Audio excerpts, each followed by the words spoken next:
I was in the universe, the whole universe. I could feel the whole thing. I could feel the movement of the stars and the asteroids and the galaxies. And I was even aware of the other universes. It's the multiverse. And I could feel the energy moving between everything. There is no vacuum out there. There's always energy moving around constantly. And I was told, you can ask a question.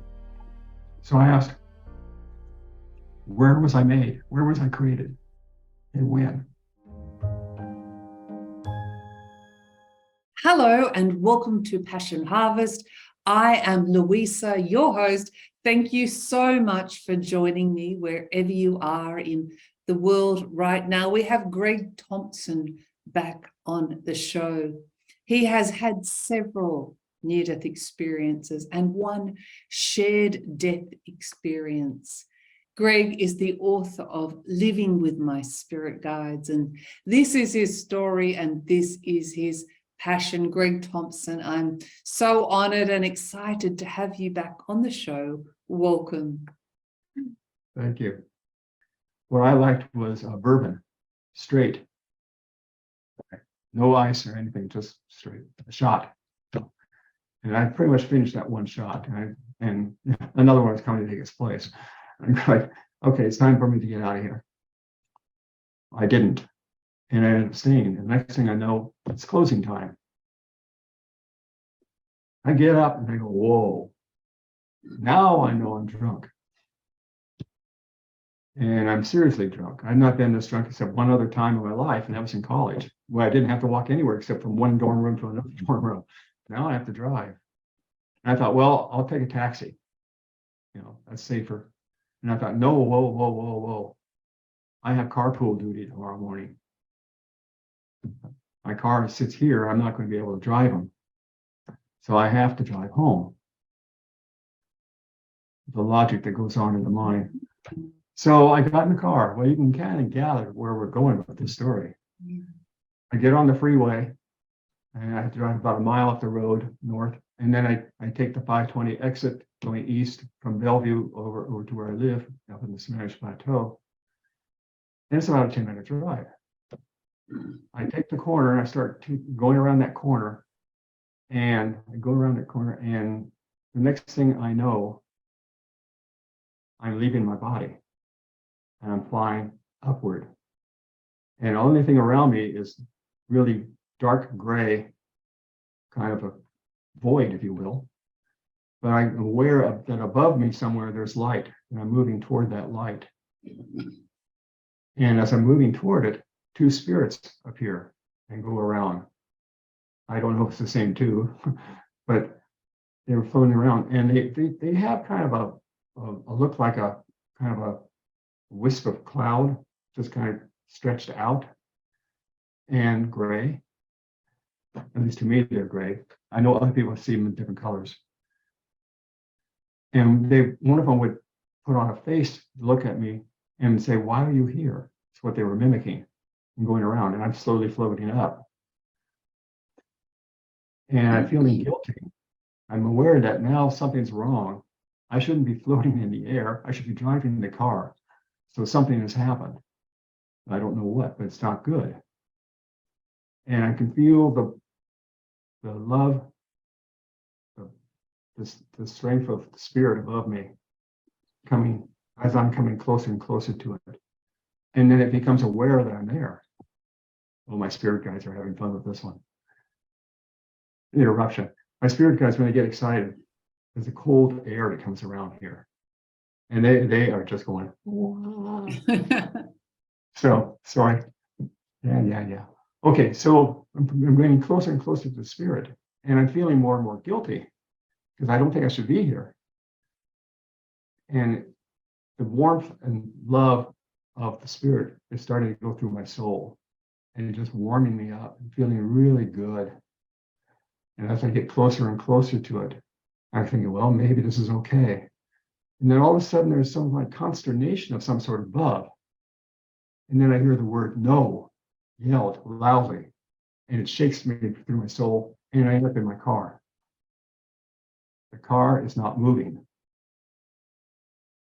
radio is on, the lights are on, the engine's running, but the car is not moving. And it takes me a little while to get my senses, because after all, I am drunk. And then I realized there is no windshield. And I look around and every window in the car is broken off. No, there are no glass windows.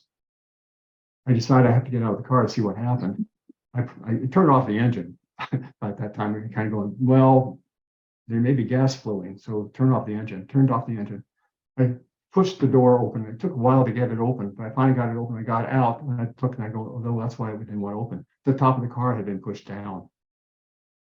The car had rolled multiple times when I went around that corner. But it was sitting upright. It was in a lane going the opposite direction. There was no other traffic on the road anywhere. When I realized that I was alone, the only person injured, and there was no other vehicle other than my car, I said, thank God. And the miraculous thing that happened at that moment never happened before or since. Ah!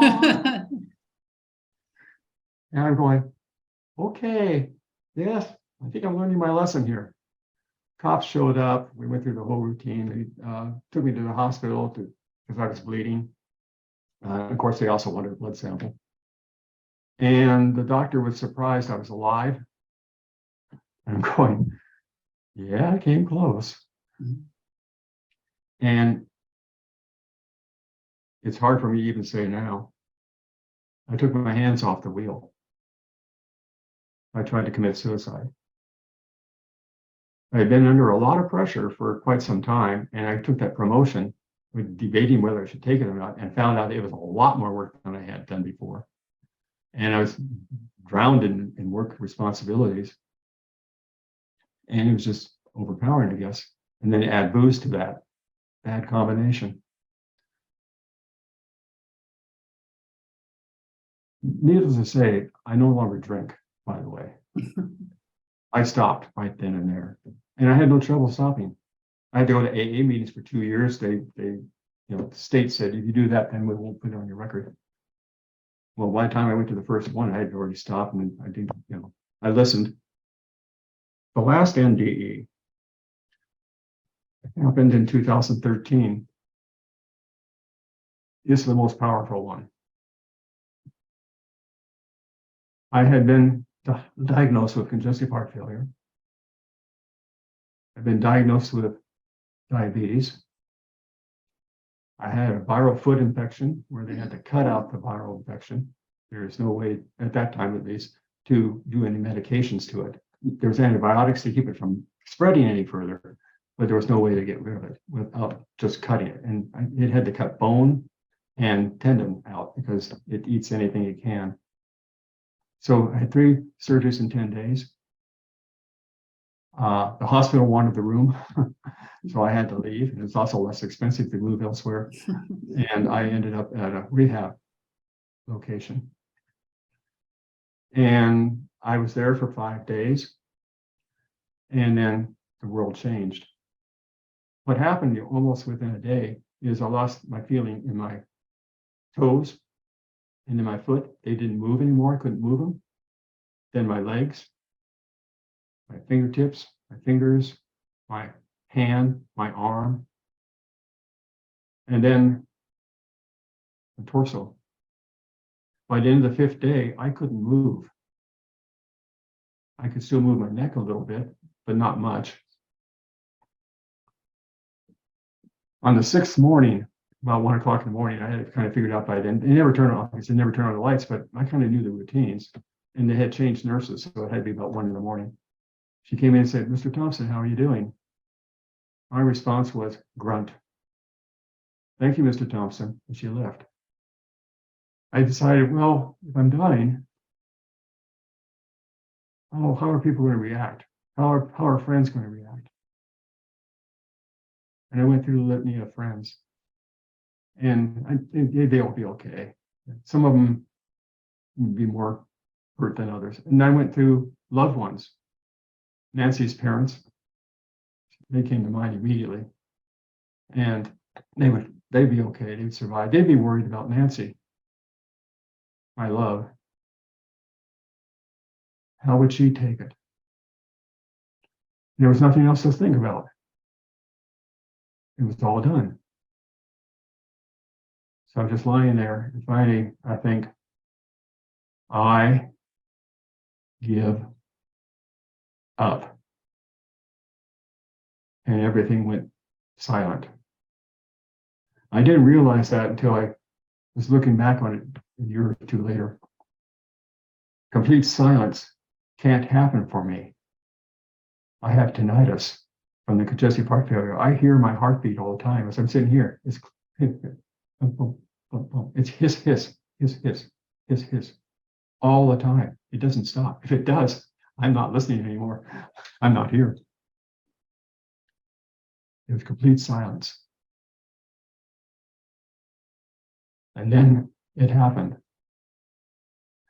The golden sphere of souls appeared at the bottom of my bed, just beyond my bed. I've seen that sphere 2 other times in my life. Both times when I was depressed, and both times it was able to help me know I'm not alone and that I'm okay. And here it is at the bottom of my bed. I asked him, as I did before, please come forward. And it comes forward and it covered my feet and they got warm. That's when I realized my body was dead cold. It stopped. No, please continue. And it started moving up my legs. It was like a scanner. It moved out and started scanning the fingertips and the fingers and hands and arms as it was going up through the torso also. And it kept moving up slowly, and warming it up. And my body was feeling better and better and better. And when it got to my heart, wow, I was elsewhere. I was in the universe, the whole universe. I could feel the whole thing. I could feel the movement of the stars and the asteroids and the galaxies. And I was even aware of the other universes. It's the multiverse. And I could feel the energy moving between everything. There is no vacuum out there. There's always energy moving around constantly. And I loved it. This is where I want to be. This is what I wanted to study. I want to know more about it. And I was told, you can ask a question. So I asked, where was I made? Where was I created? And when? I was shown I was in a white ball of hundreds of thousands of other souls. We're all little white pieces of energy. And we're anticipating something that happens real soon. We're all excited. We're ready to go. We're ready to go. We want to go out. We want to enjoy whatever's happening next. And all of a sudden it blows up and we're shooting through space. And we're all giggling and laughing and having joy, flying out through space. And I just wanted to be there. Oh, I want to stay there. That's where I want to be. And slowly but surely, I started feeling tired. I go, no, I want to stay here. I want to stay here. And slowly, I fell asleep. Next thing I'm aware is that there seems to be some sort of light in front of me somewhere. And it's a white light kind of thing. I'm going, is that heaven? Or what? Is it my hospital room? What? And then I hear this voice very loudly saying, well, Greg, open your goddamn eyes and take a look. I'm going, okay. I open my eyes and I'm in the hospital room. I'd also had seen a dark thing on my right side. So now I have my eyes open, I take a look, and it's a man standing there dressed in black. And he has a book open and he's reading from it. And I'm going, who or what is he? I've never seen him before. And then slowly I realized he's a priest.